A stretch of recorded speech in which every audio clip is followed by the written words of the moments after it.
Geek Tank Radio on 98.1 The Max. Welcome, everyone. We are the Geek Patrol, and our microphones don't have a stun setting. Today, we're joining you from Allan Gilbreth's backyard, where he is preparing his hot tub to marinate his annual Thanksgiving Day ostrich. Yes, indeed. I don't know why gasoline has to be involved, Allan. It always is. There's 50 pounds of onion to go in there, and you ought to see the bag of rosemary and all of the bay leaves. 4 days of marination. I just want to know why Scott ran away with the giblets. I don't know. You don't want to know. You just don't want to know, man. Anyway, welcome to Geek Tank Radio, everybody. Yeah, our annual holiday edition. So, Alan's a weirdo. I don't know what he did. You can't do anything small. I'll give Alan's you that. the weirdo, but you're the one who booked us here, Joe. Okay. I'm Joe Thorderson here with my friends Brandon Olmstead and Allan Gilbreth and our buddy Max over there behind the glass. And we have a special guest, a really interesting guest that we're going to introduce momentarily. Well, gentlemen, we survived the 13th annual Memphis Comic and Fantasy Convention. I'm not superstitious, but I'm kind of glad to have this one behind We've been us. putting up each other that long. We've been we've been putting up with each other a lot longer than that. Well, that's true. It was 13 years ago we brought Joe into the fold. Yeah, good point. So, but it in our new venue, and I have to say, it's pretty flawless. Nice. I had a great time, and I know I say that every year at the end of the convention. It was a great convention, but this is the first time in a long time where it's like the venue itself inspired me to go next. Yeah, exactly. So on the way out the door, had a little conversation with the members of the venue, and they told me that we were, without a doubt, in the last several years, their favorite group. Oh, absolutely. And they cannot wait to have us back. And they really meant it, too. So, well, on that vein, why don't we... well, actually, you know what? I'm going to do one more thing. Brandon, I cannot wait to get to this conversation later. There's apparently a lot of intrigue behind the Coyote versus Acme. It's kind of that part live action, part computer animation movie. It's in the Space Jam Roger Rabbit style of Looney Tunes movie. And there's been some funny business, so to speak. Yeah, and Brandon's going to unpack that for us. So that's coming up later in the show. But let's circle back. This is a perfect opportunity to introduce our special guest. Her name is, her name was Lizzy Beinkampen, but now she's married to her husband Jack. And I hope I pronounce this right, Lizzy. Lizzy Beinkampen. Beinkampen. Sorry about that. Pretty close. We apologize, Jack. We butcher everyone's name at least 3 times before we get it right. And Lizzy, you are not a stranger to us. You've been to every Memphis Comic and Fantasy Convention, more or less, right? Yeah, more or less, yeah. So you were at the first one. You posted a picture of yourself at the 2010 convention, which we don't talk about. It's the Voldemort of MCFCs. We do not mention it. We don't like it. But it is legendary. Yeah, it is legendary. There were so many mistakes, as you would expect with a first year event. But we're gonna get your take on what it was like to be you were a kid basically back then as an attendee. But now you've matured, and now you're an artist. You were a featured artist at the last the 2023 convention. Mm-hmm. So we're going to get a pretty interesting perspective from you about all this. So we're looking forward to hearing. And your art is your art branding. Artist name basically is Lizumaki. Pretty cool. So you're obviously a big anime fan. Oh yeah. And I want to say on the air, you were really nice to give me I made a comment about the Captain Levi print that you had made. It was really outstanding, and you gave me one. I was really, and it's on my wall proudly. Awesome. So I appreciate it. But you guys, should we do a little recap? And Lizzy, we want you to chime in, and then when we come back, we're going to focus on your art. But what do you guys? I mean, hot takes here, you guys. So. Okay.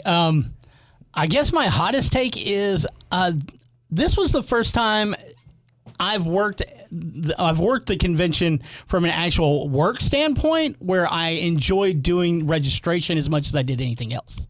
Yeah, we all kind of did. It's like we all took turns at the registration desk, so we got to see a ton of new folks who had never been to an MCFC before, and it just that right there kind of blew me away. It's like, whenever you see the new people. Oh, that's always fun.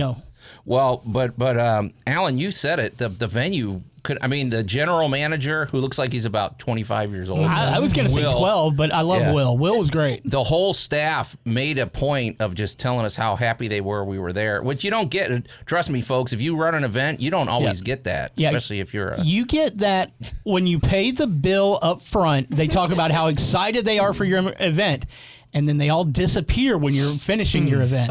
Or they're like, Until they give they're you that look of, hey, don't spill any glitter on the carpet. Or hey, we got a new contract for you to come sign because this was profitable for us. Yeah, but Allan, you were on the ground. You were kind of canvassing the whole. Well, I was kind of hanging out with the building engineer most of the weekend. We speak the same language, so we kind of hooked up on Friday night and.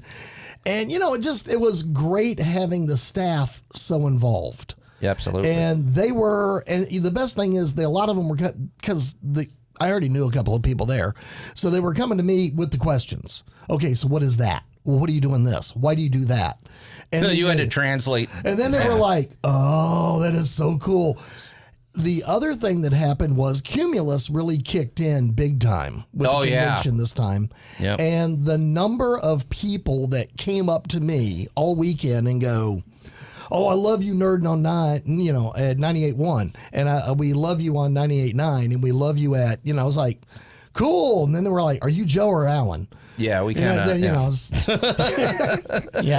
I was just kind of like, all right, the Joe is over there, I'm over here, So I was very unhappy with you grabbing me to introduce me to people because you know how I am when I'm like I'm trying to make a beeline from one thing to another because. I had a fan bus and I was chucking. Well, no, and I appreciate meeting the fans. I do, but. A few years ago, Joe was like, all right, I'm going to step back. I'm still going to take care of logistics and everything else, but you're the chairman now. I never realized just how busy it was because our first year back is when I was chairman, COVID. Yeah. We had COVID numbers. It was very short. And then last year was our last year at the Marriott, but you could find me anytime. I had been called from one end to the other, and I was rushing. And you go, hey, Brandon, meet your fans. It's like, I don't even remember what I was needed in the game room for, but I never made it in time. Well, I want to just say this, too, before we hit the break. I want to give a big shout-out to Jessie Gaston because we had our cosplay contest was standing room only, and she runs such a nice production. And my only thing I think I would improve next year is the lighting. But other than that, lots of success this weekend, including from our special guest, Lizzy Beinkampen, Lizzy, who had a great weekend as an artist. And we're going to hear about that when we come back here on Geek Tank Radio. You're listening to Geek Tank Radio on 98.1 The Max. Your hippogriff just went number 2 in my front yard. The Geek Patrol is back. I mean, I thought we established Wingardium Leviosa takes care of that issue, right? Well, yeah, and I mean, especially if you want to fling it back. You got to make sure you have the 30-gallon bags for that. Absolutely. And welcome back to Geek Tank Radio, everybody. Hope you're enjoying your breakfast. I'm Joe Thorson. Here with my buddies Brandon Olmstead and Allan Gilbreth and our buddy Max over there behind the glass. And a special guest who we're going to converse with now, Lizzy Beinkampen, who runs Lizumaki Art.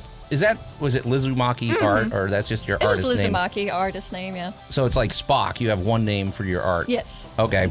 Well, Liz, we're just going to call you Lizzy for the point of this conversation. Lizzy, we've seen you. We've watched you grow with the convention. You were what, like a little scrawny teenager when you first started? Yes, I was probably like maybe 11 or 12 years old, probably. Yeah.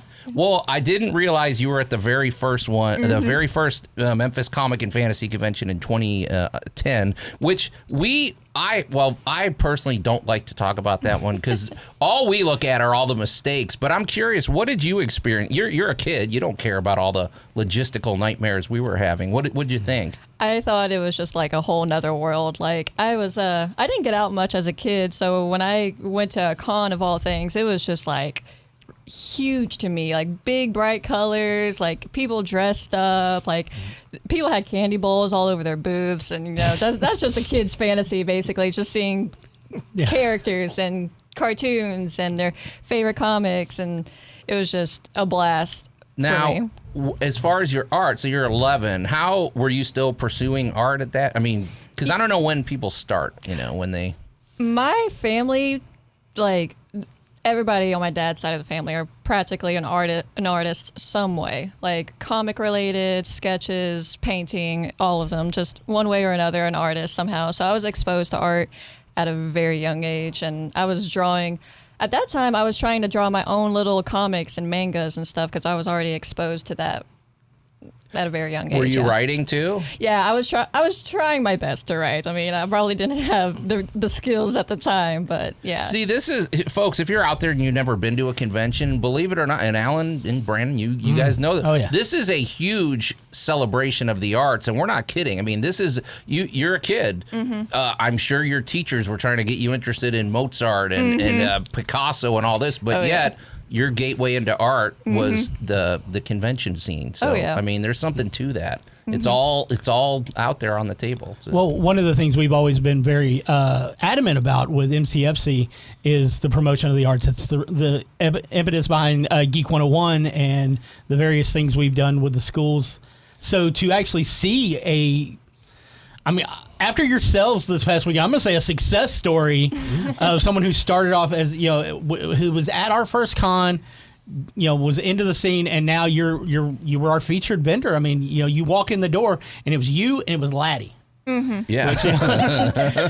but Lizzy, so you and we should also acknowledge you're a cosplayer, and do you make your own cosplay? And yeah, I typically make them myself. My first cosplay, my uncle bought it for me. It was from a very obscure manga that not many people know about, so I didn't get a lot of recognition for it. But then MCFC came around again, and I made my first cosplay as Ash Ketchum, gender bend of that one, and it was a big hit. So it just further sunk my feet into the convention lifestyle, basically. Because that's all art, folks. I mean, so, okay, let's fast forward. This weekend, you finally, after years, you had the confidence, and it takes a lot of guts to set up as an artist. I mean, I don't know if people realize that. You're putting your soul out there, and you're hoping. So you set up, and you told me you had very modest goals, right? Yeah. So what was your hope?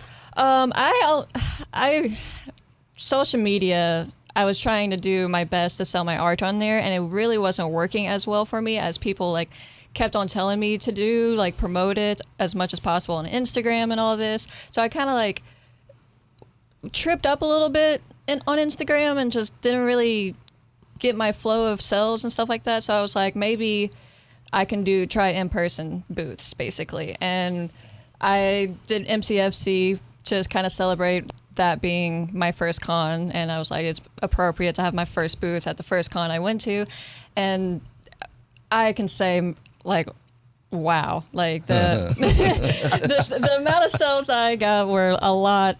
Just it over exceeded my expectations. I was really only expecting to sell one piece, but I almost sold my whole inventory. And then even after that, people were still hitting me up online after the con because they saw me at con and asking me do I have websites? When am I going to open a website? Am I willing to ship a print to them from my house? And just there you go. It was just a lot. It was amazing, honestly. And your booth looked great too. I mean, well, it just goes to show everything old is new again. All right, the Instagram and all that stuff is great, and it's kind of like the old fax machine. Whether you used it or not, you had to have one. Yeah, you got to have a website. You got to have a presence. Nothing is ever going to replace the experience of having people walk up to the booth, and then they suddenly realize, oh wait, you're the artist. And then they kind of get that. Did you get that look a bunch of times? Oh yeah, I think a big part of it was people really wanting to become friends over similar hobbies and just anime in general and stuff. So it was really nice getting to know people who really looked up to my art over the years. And I even had one customer come up to me and tell me she came to the con specifically to find my piece, and I was just, but that got my heart. That'll keep you going for another year. Yeah, easy. right. That's the other part. It's not, artists need motivation, and this is the kind of motivation that happens. So. And honestly, the fact that as soon as you had posted and tagged everything that you were going to be there to begin with, we start seeing traffic on our site, where things are going. And I think with that, one of the things we're trying to do, in future is we're going to feature more of our vendors, especially our artists. Right. And you kind of are part of the inspiration for That's that. awesome. Oh my God. Hey, Lizzy, we don't want to hit the break before people. How do people find out more about your art? How do they visit? I have an Instagram page called Lizumaki. It's _Lizumaki_, and that's where you can find me. Spell it. Lizumaki, just like Uzumaki from Naruto, but Lizumaki. Very slick. I will give you this too. You said this was your first year. You look like an artist booth that had been doing this for years. So hats off. But Lizzy's going to be a part of the panel. We're going to continue the conversation today, and when we come back, we're going to talk all about the Coyote versus Acme movie. You're listening to Geek Tank Radio on 98.1 The Max. Even the Borg refused to assimilate them. The Geek Patrol is back. Well, Allan, I think all of your artificial parts kind of messed up their programming, and they just gave up. So. No, they didn't. There was an assimilation. Okay. I wondered what was wrong with this guy. Okay. Anyway, welcome back to Geek Tank Radio, everybody. We're just going to ignore that. They're all one. making wine, aren't they? Yes, they are. I'm Joe Thorderson here with my friends Brandon Olmstead and Allan Gilbreth, and our buddy Max over there behind the glass, and our special guest Lizzy Beinkampen from Lizumaki Art. Is it Lizumaki Art, or is this just Lizumaki? It's just Lizumaki. That's kind of like just my name as an artist, basically. Okay, that's your one, like Sting and Spock and everything. So, okay. Well, we've been hearing, if you're just tuning in, we were hearing about her journey from being a con attendee to a con artist. That's awesome. And so, He's been waiting for years to say that. Actually, it just kind of came to mind, actually. But Lizzy, we want you to stick around with the conversation, because Brandon, this is super interesting. We're living through some weird unprecedented times, my friends. Unprecedented times. So let's set the stage. A few years back, we hear that John Cena is attached to a Looney Tunes movie. Now, we all love John Cena. He's insane. Can he pull that off? When we can see him. Yeah. So he's attached to this movie, Coyote versus Acme. He's playing the bad guy. He's the representative from Acme. He's wanting to stop the lawsuit. The Coyote's tired of it. He's suing Acme for all the faulty products he's bought over the years. He hires Will Forte to be his lawyer, which right there, that's going to be a problem, because Will Forte is the lovable loser of Hollywood. Yeah. Well, this movie has been made. It's completed. All the ADR's done. There's no special edits that need to be done. All the animation's done. It was supposed to come out sometime this year. Of course, the strike, things got pushed back a little bit. But as soon as the strike was over, David Zaslav, in his wonderful mindset, decides we're going to shelve this movie. It's completed. It's been through test screenings. People who are in the animation industry are like, this is amazing. It's testing in the high 90s. People love it. And it would cross generations. And it's a Looney Tunes movie. Yeah. Let's just say it. The second Space Jam is a horrible movie, but it made money. Sure. The formula would be right. Yeah. Well, Zaslav's like, nope. We're going to make more money in the tax write-off, so we're going to shelve it, and nobody's ever going to see it. And this created a ton of backlash. Now, we know that Zaslav has shelved a lot of things over during his tenure, and he's only been there, a year? Maybe 18 months? Yeah, he this sounds very. He has shelved Batgirl, which only needed some special effects done. He shelved Scooby Holiday Haunt. It's a Scooby-Doo movie. It's gonna make money. These aren't obscure These titles. are not. No. And then there's a lot of smaller things that were strictly for HBO Max that he silently pulled off the service and sent away where no one will ever see them again. Well, there's a lot of backlash on this one because a lot of people have seen this movie and they're like, there's no reason this shouldn't be put out. After all this industry backlash, he's kind of reversed the decision. He's like, we're not going to distribute it, but we will allow the producers to shop it around. Amazon wants it. Netflix wants it. Apple TV wants it. You know what? You know who's going to end up with it? Probably Paramount Plus or Peacock. And they deserve it because they put the effort in. But that's not where it ends. Yes, we're going to get this movie finally, but Joaquin Castro, who's a senator out of Texas, is looking at this and he's like, all right, these are predatory federal, violations. These are manipulative practices. This is literally tax fraud. Right. So he's called for an investigation. So now Congress is getting involved. Oh boy. So, The only thing about that, Brandon, is to me what that it means. When are we actually going to get the movie? Because now it's going to be all tied up with all this stuff. Well, no. The thing about the investigation is not into the movie. The investigation is into Zaslav and the practices that Max has been doing. Not our Max. Our Max is cool, but you all know how I feel HBO, about Warner Brothers Discovery's Max service. With all these different things going on, it's a good chance that we may have some other Warner delays because of this, but we're going to stop seeing movies get shelved.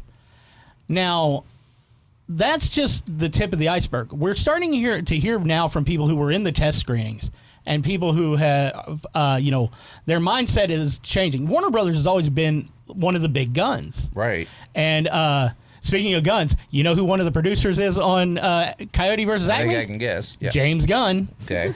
So that doesn't sell me. I don't like James Well, Gunn. no, but anyway. remember, he is Warner Brothers' darling when it comes to the new DCU.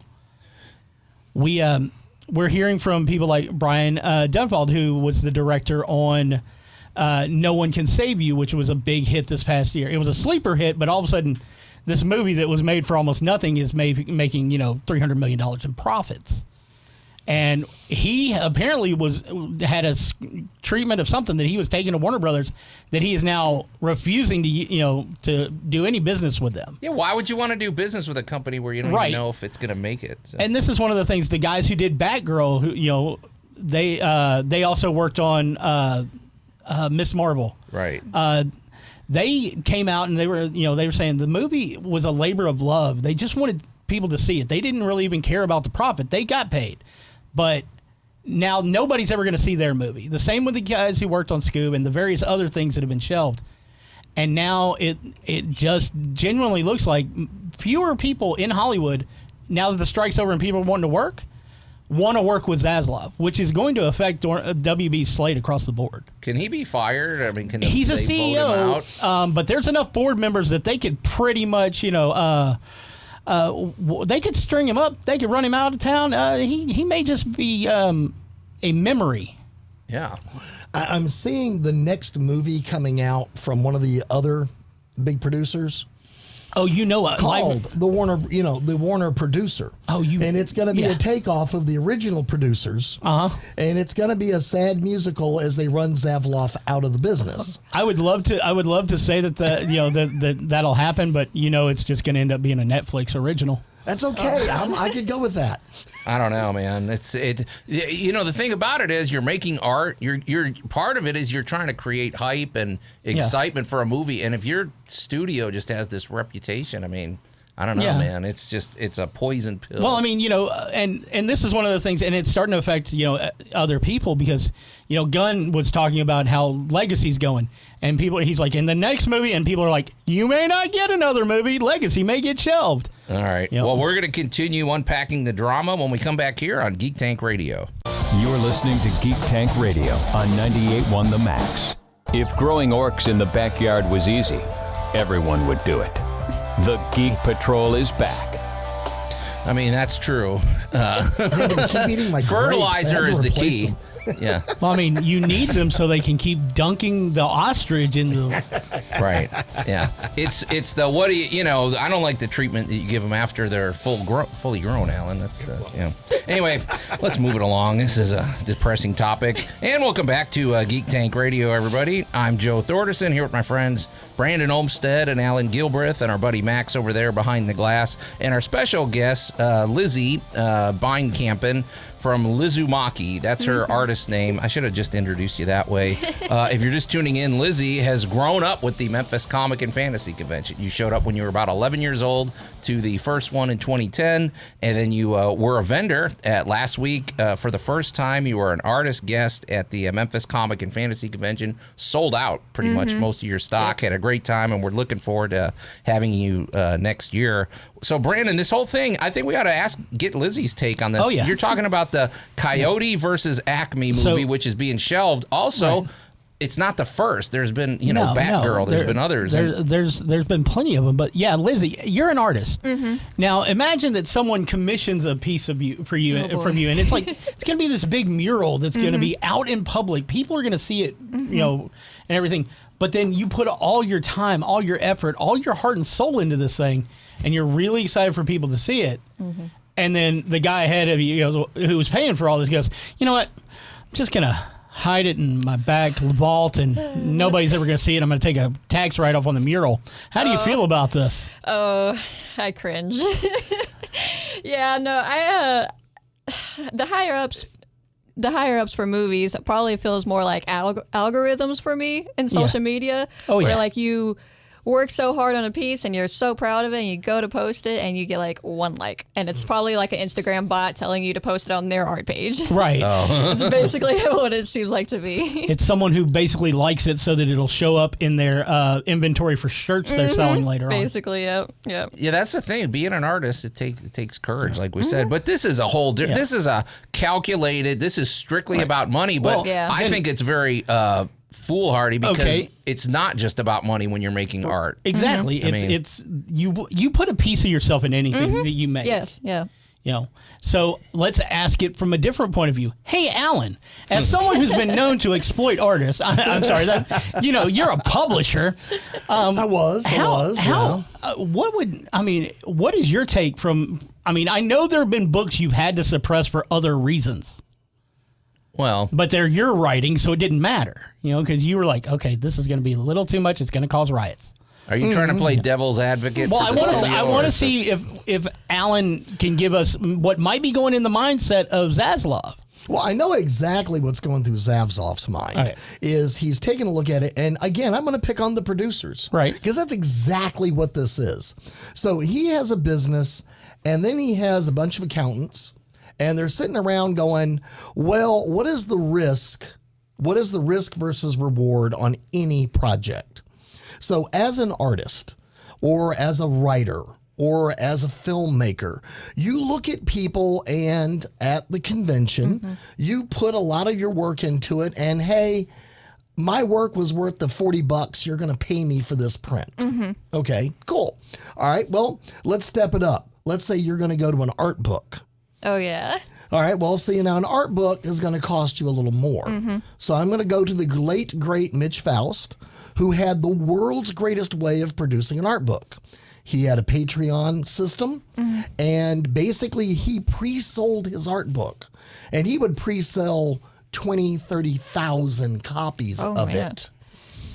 And then for his guests that purchased that little extra, he gave them that little extra. They got an original. They got a print. They got a signed.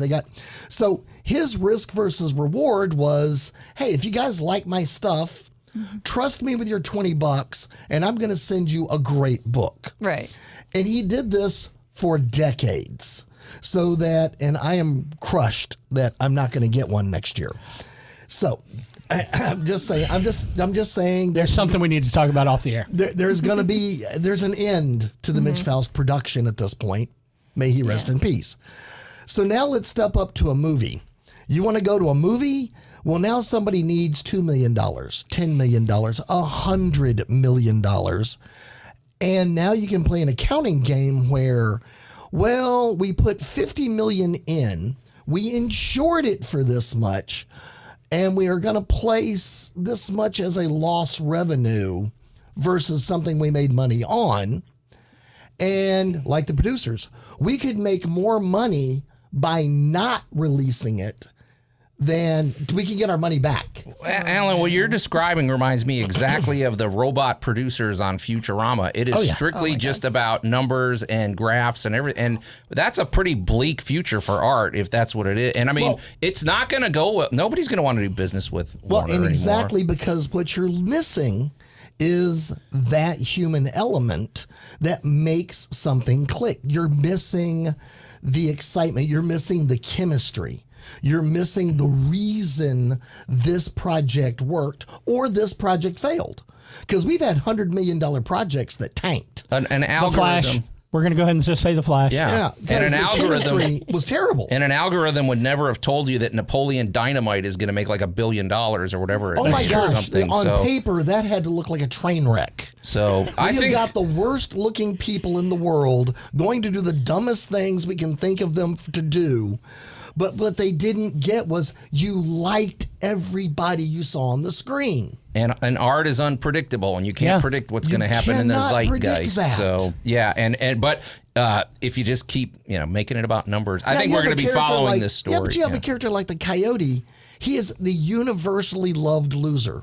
Yeah. He's never going to catch that bird. This is guaranteed money. Oh, yeah. And it's if he's handled with kid gloves and Yep. produced properly, and you portray him truly, don't mock him, don't make fun of him, but portray him like he was in the cartoon book, you're going to have another Roger Rabbit on your hands. Well, we'll definitely be following this story with great interest. But hey, Lizzy, before we get out of here, I just want to remind people might be just tuning in. How do they find out more about your art? We want to get them in touch. Yeah, they can follow me on Instagram at Lizumaki _Lizumaki_. Underscore. Okay. Spell that again one more time. Underscore Lizumaki, LIZUMAKI _ Lizumaki. That sounds complicated. Okay. We'll have to post a link. It doesn't matter. Complicated or not, we're out of time. Thanks for coming in, Lizzy. We sure appreciate it. Yeah, no, thank you. But until next week, we are the Geek Patrol, and I am Joe Thorderson. I'm Lizumaki, Liz. I'm Allan Gilbreth. I'm Maximilian for once in the show. And I'm Brandon Olmstead, trying to figure out exactly how much I could make by shelving this show.